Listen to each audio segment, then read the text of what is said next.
Howdy. Welcome to the channel, Chris and Laura. I'm Chris. Welcome to another episode of Fire and a Story. To give you a little bit of background, when we moved to Nebraska my sophomore year in high school, I met a group of kids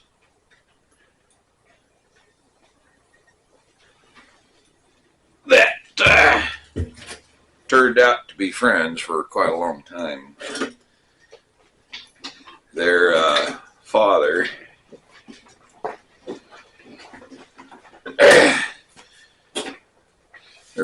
took me in and kind of took care of me, made sure I stayed on the right path. But while trying to stay on the right path, I ended up getting in trouble. And I got thrown in jail. And I called him up and I said, "Help me. I need work release. I don't have to be in here all the time. You just got to come get me every day."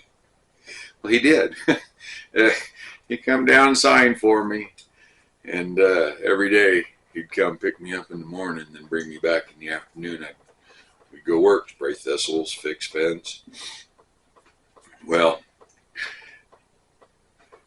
one of the days, name's Roger. He's not around anymore. He passed here not that long ago. So this story is kind of a shine for him. But he came to get me one day from jail. And says, "What are we doing today?" He says, "Well, we gotta leave, go to the big city. We gotta go to Kearney and get some parts." It's okay. All right. I'm not supposed to leave town. I can't leave the county. Well, don't worry about it, he says. What we did is we went to Kearney and we went to Cabela's, and I brought home a Dragoon black powder revolver that day. So, anyhow, I leave. I got deployed, and I got sent overseas for a while in 03. And when I got home, I'd been looking for some revolvers. There was a gas station attached to the backside of a cafe back where we'd come from. Well, that gas station had closed down, and some fellow was renting it out, and he turned it into a pawn shop.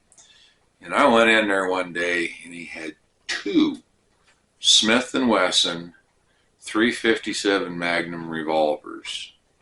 I don't remember the models. They were older models. I wanted one of them pretty bad. He didn't know what he had. He had these handguns sitting in the case for $300. Now, I'm going to buy them, at least one of them. So I had to get my monies rounded up. Well, I left and I came back a few days later, a week later, something like that. I can't remember. And I went in there, and both them pistols were gone. And I was like, "What in the world? When did them things leave?" He said, "Well, the fella come in yesterday and bought them."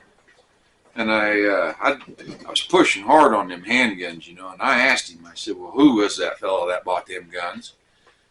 And he looked at me and he grinned and he said, "Well, you know who he is. Roger come in and bought them." I was like, "Well, that son of a gun." Well, on out to the house I went. I got to go buy one of these things from Roger. So I jumped in the car and took off and went out to the farm. And sure enough, he bought them. He bought both of them. And we chuckled around and chuckled around. And I asked him, I said, "You going to sell me one of them?"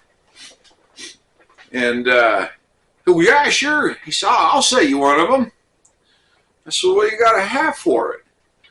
He says, "Well, I want $800 for this one here, because it's really not that great as this one over here, this one over here. I want $1,200 for that. I'm like, good grief, they were only $300 at the pawn shop. Well, Roger knew what those handguns were. The guy at the pawn shop didn't. And oh, come on, Roger, you got to bring that price down. You got to bring that price down. He said, well, that's what they're worth, you know. And he just wouldn't do it. He wouldn't do it. God dang it, Roger, I really wanted one of them. Well, oh well, I can't afford it, so I'll just keep looking, right? Well, we had a dinner over at the house. It'd just been a few days after all this had happened. I just got home from deployment, and we were having a dinner at the house, all sitting in the backyard eating, and of course, you know, I'm continuously giving him grief about them handguns, and we're sitting down eating dinner, and they bring out a cake and stuff, and it was a welcome home dinner for me.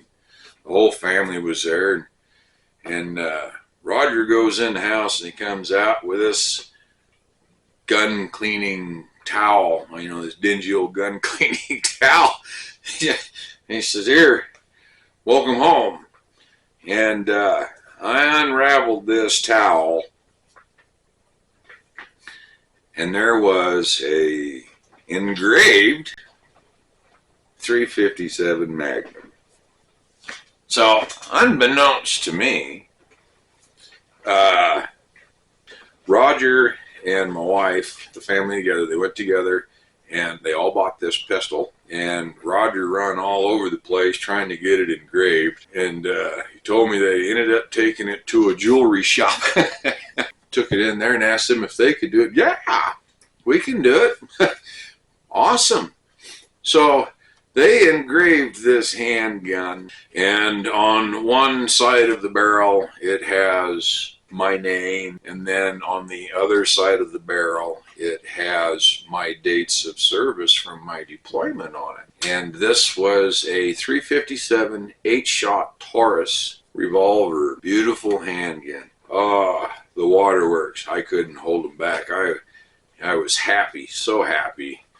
I got an awesome handgun, but the meaning behind it was just so much greater. So him running, he had no plans of buying those pistols from that guy.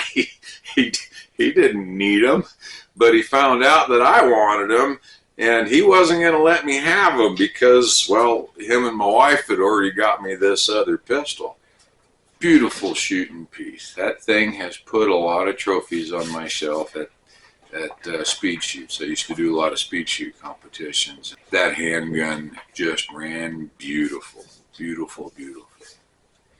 But this story is kind of dedicated in loving memory of Roger Larson. I hope you all enjoyed my story today. And if you haven't subscribed, do so. Doesn't cost you a thing. It helps the channel out a lot. Like it, share it with a friend. Thanks for watching, folks.